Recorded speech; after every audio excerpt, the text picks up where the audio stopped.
the $20,000 American-made pickup truck with no paint, no stereo, and no touchscreen. It sounds amazing. Michigan-based Slate Auto has developed the Slate Truck, meant as a blank slate to be extremely customizable and extremely affordable.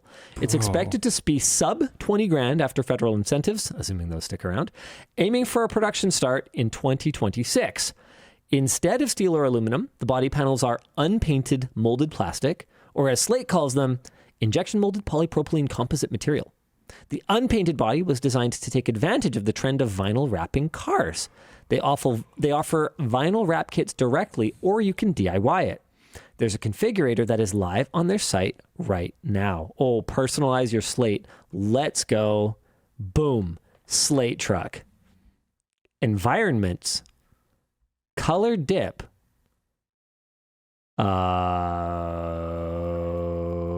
Okay. Click on personalize. Let's go. Yo. Nice. All right. So vinyl wraps definitely. Not gonna lie, this is cool.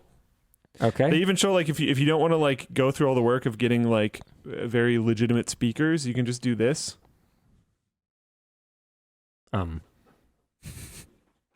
Wow. What? It's just a Bluetooth speaker. You just print I'm assuming you just 3D print a Bluetooth speaker Kirkland holder. hot dog holder. Yeah. That is hilarious. I'm just like, yeah, whatever. Just, yeah, you want some sound. You don't want to pay for speakers throughout your truck. Done. The truck does not come with any infotainment at all, not even a radio.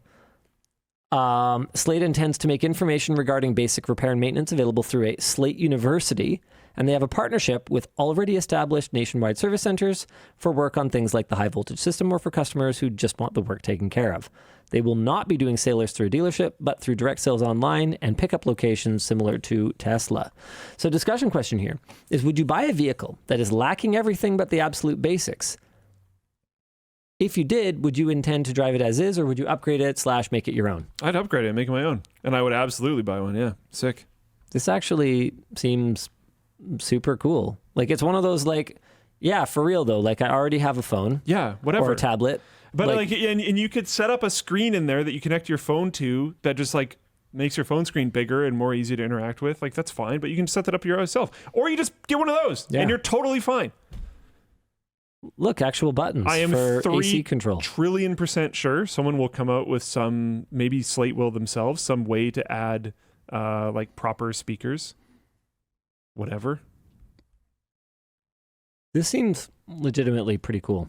That's sweet. I think Bezos backed it though. That's gross. Don't quote me on that. Hold on.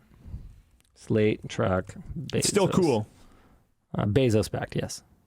Still cool. Yeah, you can still get one. It's still pretty cool. You can make yourself feel better by just watching Bezos faceplant by the spaceship. Just watch it on loop for a little while. Have it like side by side, because you're making a major purchase, right? So obviously you're at your computer.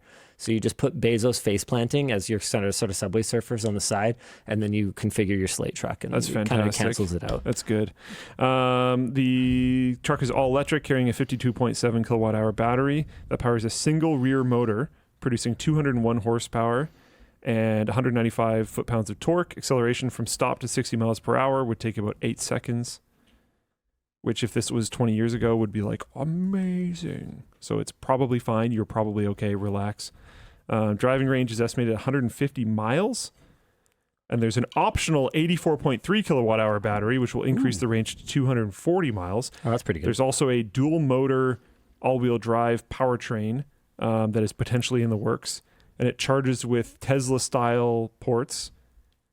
Yeah, I think those are going to win now. Payload tops out at 1,433 pounds. Towing at 1,000 pounds. This is like more than what almost everyone needs. The whole like 0 to 60 time thing, like what?